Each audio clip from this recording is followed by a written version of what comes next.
नमस्कार दोस्तों, good evening, जय भीम। अम्बेडकर नामा के 18वें एपिसोड में आप सबका स्वागत है। इस एपिसोड में हम प्रथम गोलमेज सम्मेलन फर्स्ट राउंड टेबल कॉन्फ्रेंस से लेकर जो सेकंड राउंड टेबल कॉन्फ्रेंस था उसके बीच जो घटनाक्रम हुआ उसके बारे में थोड़ा सा प्रकाश डालने की कोशिश करेंगे। और इस एपिसोड का अंत अंबेडकर के साथ गांधी की मीटिंग के साथ करेंगे और अगले एपिसोड में उस मीटिंग की में हुई बात पे विस्तार से चर्चा करेंगे। बहरहाल, राउंड टेबल की औपचारिक मीटिंग खत्म होने के बाद ब्रिटिश प्राइम मिनिस्टर ने भारत की समस्याओं का समाधान के लिए, भावी संविधान की तैयारी के लिए और स्वायत्त शासन के लिए आगे बढ़ने के लिए उन्होंने हर संभव प्रयास किया। इसी सिलसिले में ब्रिटिश प्रधानमंत्री की बेटी ने एक दावत का आयोजन किया, रात्रि भोज का आयोजन किया, जिसमें बड़ौदा महाराज, डॉक्टर अंबेडकर, जिन्ना, तांबे, सर मिर्जा इस्माइल सहित कई गणमान्य विशिष्ट लोग शामिल हुए। बातचीत का दौर चला, लेकिन नतीजा कुछ नहीं निकला और समस्या का समाधान नहीं हो पाया। इसके पहले, जैसा कि पहले एपिसोड में हमने बताया था कि डॉक्टर अंबेडकर जो माइनॉरिटी सब कमेटी थी उसके मेंबर थे और इस हैसियत से उन्होंने पूरा मेमोरेंडम तैयार किया था। तो उस मेमोरेंडम के आखिरी पैराग्राफ में उन्होंने स्पष्ट रूप से लिखा था कि माइनॉरिटी और डिप्रेस क्लास के लोग अपने मांगों को लेकर कटिबद्ध हैं और न्यायसंगत तरीके से उनकी मांगों को अगर नहीं स्वीकार किया गया, नहीं माना गया, तो भविष्य में भारत के स्वशासन और कोई भी संविधान बनने की स्थिति जब होगी तो हम उसको नहीं मानेंगे। मतलब यहाँ पे अंबेडकर बहुत ही अडिग नहीं है, कहते हैं कि हमारी मांगों को न्यायसंगत तरीके से सुना जाना चाहिए, अन्यथा हम लोग किसी भी संविधान का विरोध करेंगे, ऐसे संविधान का विरोध करेंगे। अंबेडकर ने ब्रिटिश हुकूमत को चेताया भी।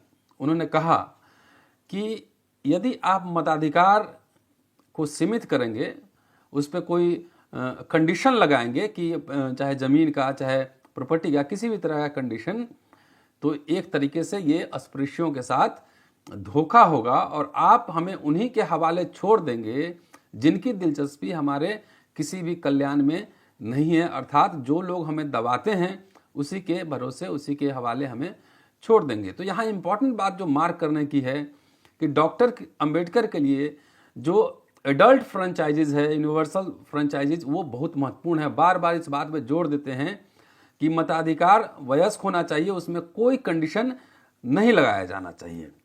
खैर, अंबेडकर के लगन और सक्रियता का अंदाजा इसी बात से लगाया जा सकता है कि अपने लक्ष्यों की प्राप्ति के लिए, अस्पृश्य वर्ग के अधिकार के लिए वे दिन रात काम करते रहे। उन्होंने इंटरव्यू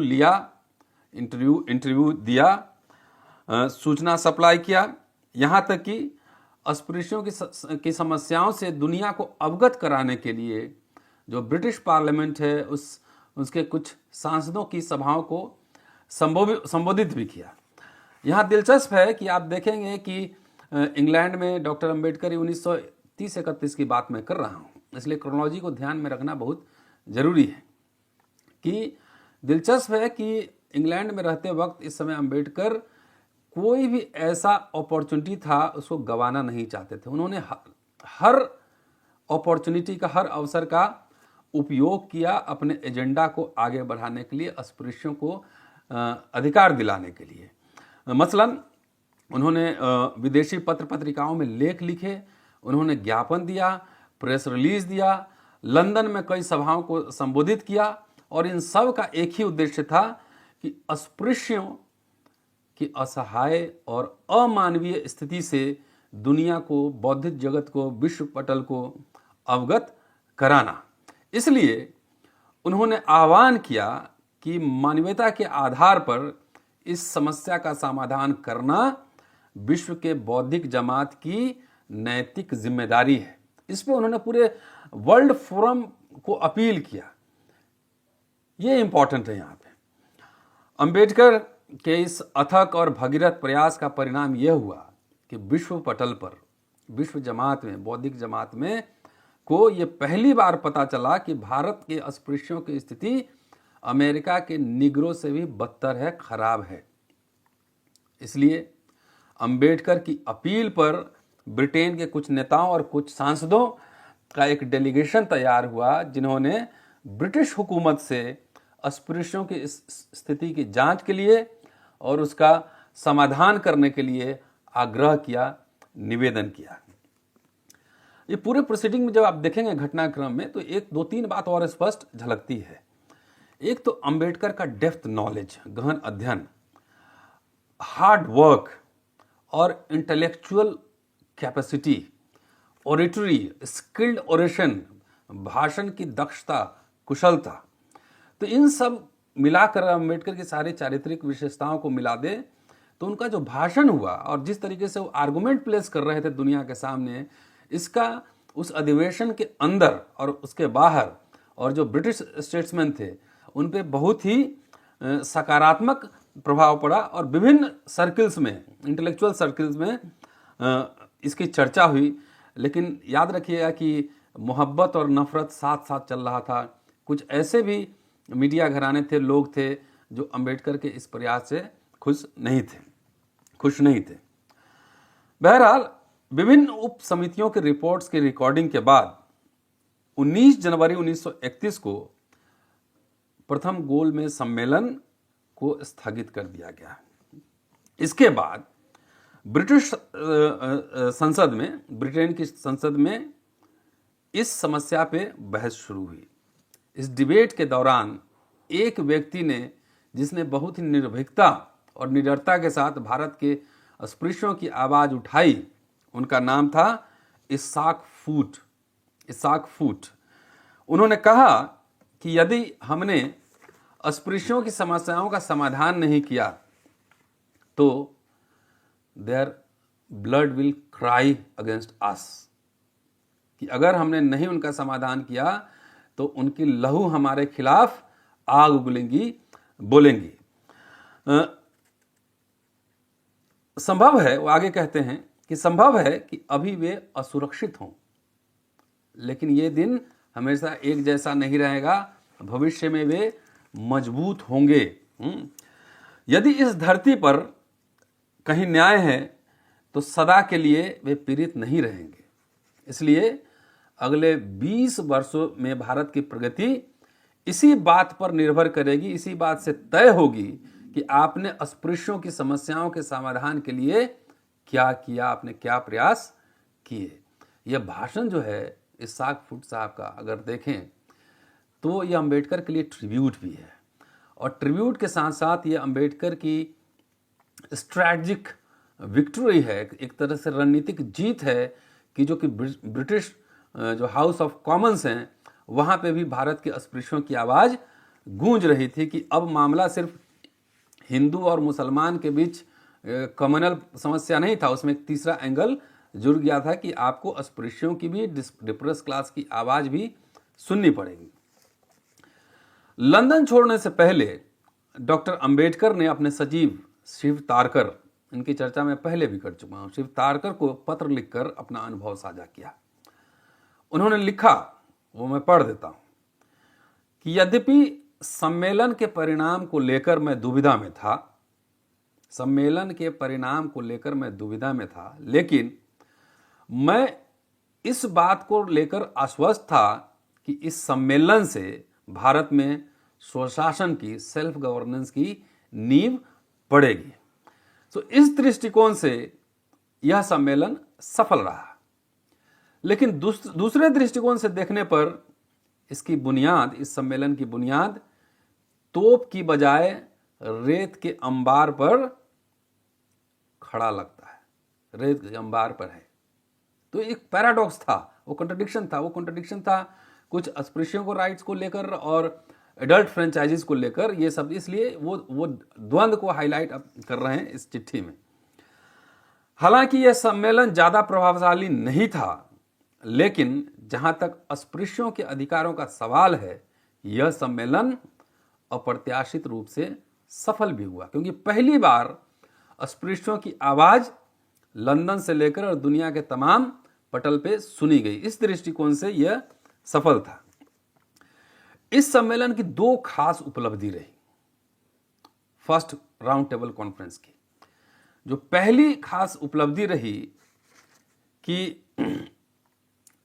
एक आइडिया ऑफ यूनिफाइड इंडिया का डेवलपमेंट, एक एकीकृत भारत के विचार का विकास हुआ। यह पहला डेवलपमेंट था, क्योंकि जो राउंड टेबल कॉन्फ्रेंस में राजे महाराजे भी थे, वो सब फेडरल स्ट्रक्चर के अंदर आना चाहते थे। तो एक भारत जिसकी मानचित्र आप देख रहे हैं, मतलब उस समय तो इंडिया और पाकिस्तान बांग्लादेश को इंक्लूड कर लीजिए, तो यूनिफाइड इंडिया का पूरा कॉन्सेप्ट इस कार्यक्रम में उभरा। दूसरा जो इंपॉर्टेंट उपलब्धि इसका रहा वो था कि दलित असर्शन, डिप्रेस क्लासेस का असर्शन, कि अंबेडकर के नेतृत्व में डिप्रेस क्लास के राजनीतिक नेतृत्व का उदय और इसके साथ साथ विश्व पटल पे अस्पृश्यन से जुड़ी समस्याओं का रखा जाना, ये इंपॉर्टेंट था। यद्यपि राजनीतिक स्तर पे सहमति नहीं बनी डिफरेंट समुदाय के नेताओं के बीच, परंतु इसका कारण यह भी हो सकता है कि भारत की उस समय जो सबसे ताकतवर प्रभावशाली पार्टी थी वो थी कांग्रेस, और कांग्रेस ने इस सम्मेलन का बहिष्कार किया था। उसमें शामिल प्रथम गोलमेज सम्मेलन में, फर्स्ट राउंड टेबल कॉन्फ्रेंस में कांग्रेस शामिल नहीं हुई थी। इसलिए जो पॉलिटिकल सॉल्यूशन था समुदायों के बीच, वो इस कॉन्फ्रेंस के माध्यम से नहीं हो पाया। बहरहाल इस कार्यक्रम के बाद 27 फरवरी 1931 को अंबेडकर मुंबई लौटे, और अंबेडकर के जीवन काल में ही अंबेडकर सेवा दल नाम का संगठन बन गया था। तो अंबेडकर सेवा दल द्वारा उनका भव्य स्वागत किया गया मुंबई में। आते आते उन्होंने टाइम्स ऑफ इंडिया को एक लंबा इंटरव्यू दिया, और इस इंटरव्यू में जो दो प्रमुख बातें मैं आपको बता देता हूं कि उन्होंने कहा कि यह जो अधिनियम आ रहा है ये गैर प्रजातांत्रिक है, अनडेमोक्रेटिक है। क्यों? क्योंकि इसमें रेस्ट्रिक्टेड फ्रेंचाइजीज का प्रावधान है, सीमित मताधिकार का प्रावधान है। इसमें कुछ कंडीशन के साथ मताधिकार मिलेंगे कि हम लोगों ने एडल्ट फ्रेंचाइजीज के लिए, वयस्क मताधिकार के लिए संघर्ष किया था, लेकिन इस संघर्ष में हम फेल हो गए, हम असफल हो गए। उन्होंने अपने इंटरव्यू में गांधी के जो अनुयायी थे उनको चुनौती देते हुए कहा कि उनके सविनय अवज्ञा आंदोलन में आगे समर्थन देने से पहले एक बार गांधी जी से पूछ तो लो कि वयस्क मताधिकार पर उनका क्या ओपिनियन है, उनकी राय क्या है। ये उन्होंने चुनौती दिया था। लंबा इंटरव्यू आप देख सकते हैं। भारत की आज़ादी की पूरी लड़ाई में, और उसमें जो सबसे बड़ी समस्या थी वो थी कम्युनल क्वेश्चन, और इसको सॉल्व किए बगैर भारत की मुक्ति का समाधान नहीं हो सकता था। दुर्भाग्य से अनफॉर्चुनेटली जो फर्स्ट राउंड टेबल कॉन्फ्रेंस है उसमें इसका समाधान नहीं हो पाया। ठीक इसी समय ये सब घटनाक्रम एक साथ चल रहा है, स्टोरी इंटरलिंक्ड है।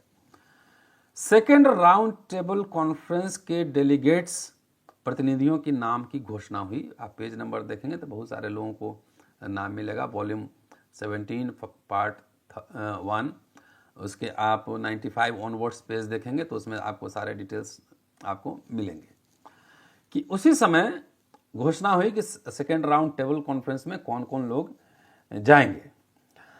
पहले अगर आप गोलमेज सम्मेलन का ध्यान रखेंगे तो अंबेडकर को उसमें जो फेडरल स्ट्रक्चर कमेटी थी, जो संघीय संरचना समिति थी, उसमें अंबेडकर को नहीं रखा गया था। इसका कारण ये था कि अंबेडकर का जो भाषण था वो बहुत ही क्रांतिकारी था, इसलिए जो ब्रिटेन के अधिकारी थे, रूलिंग एलिट थे, उससे नाराज हुए, इसलिए उनको फेडरल स्ट्रक्चर में नहीं रखा गया। लेकिन इस बार वैसी बात नहीं थी। इस बार अंबेडकर को फेडरल स्ट्रक्चर में रखा गया, और यह कमेटी उस समय सेकेंड राउंड टेबल कॉन्फ्रेंस की सबसे इंपॉर्टेंट कमेटी थी, क्योंकि इसको भारत का भावी संविधान तैयार करना था। तो ये अंबेडकर को जब नॉमिनेट किया गया उसमें, तो आप देखेंगे कि दुनिया भर से, लंदन से और भारत से तमाम उनको जो है बधाई संदेश मिलने लगे, तांता लग गया। अखबारों ने बधाई देने के साथ साथ रातों रात उन्हें स्टार बना दिया। उन्हें देशभक्त, कट्टर राष्ट्रवादी, प्रवर वक्ता, बुद्धिजीवी, निर्भीक, साहसी नेता इत्यादि विशेषणों से नवाज दिया गया। और दिलचस्प है कि इस जो प्रशंसा के जो खबर लिखे जा रहे थे, बनाए जा रहे थे, उसमें वैसे अखबार भी थे जो अंबेडकर के सामाजिक सुधारों के विरोधी थे। जैसे कोलाबा समाचार, वो अंबेडकर के सोशल रिफॉर्म के विरोधी थे, लेकिन उन्होंने भी तारीफ की। तो कुछ प्रमुख अखबार उस समय के जिन्होंने अंबेडकर के तारीफ में खबर चलाई, उसके नाम है Colaba Samachar, the Indian Daily Mail, the Sunday Chronicle, Kesari ने आपको याद होगा कि विज्ञापन देने के बावजूद मूक न्याय का विज्ञापन उन्होंने नहीं निकाला था, बाल गंगाधर तिलक चलाते थे। फिर journal of servant of Indian society, the free press journal इत्यादि, इसमें काफ़ी खबर छपी है। अब देखिए, इस समय तक यह तय नहीं था। 1932 के शुरुआत में, 1931 के बीच की बात हो रही है, जुलाई अगस्त की बात हो रही है। इस समय तक यह तय नहीं था कि गांधी इस सम्मेलन में शामिल होंगे या नहीं होंगे। उनकी एक तरह से रहस्यमयी चुप्पी थी, चुप थे वो। तो सबकी निगाहें गांधी की ओर बॉम्बे के मालाबार के मणि भुवन पे टिकी हुई थी। और इस बीच गांधी जो है अंबेडकर को चिट्ठी लिखते हैं 6 अगस्त को, और कहते हैं कि मैं आपके यहाँ आकर आपको मिलना चाहता हूँ। अंबेडकर साहब बोले कि नहीं, हम ही आकर आपसे मिलेंगे।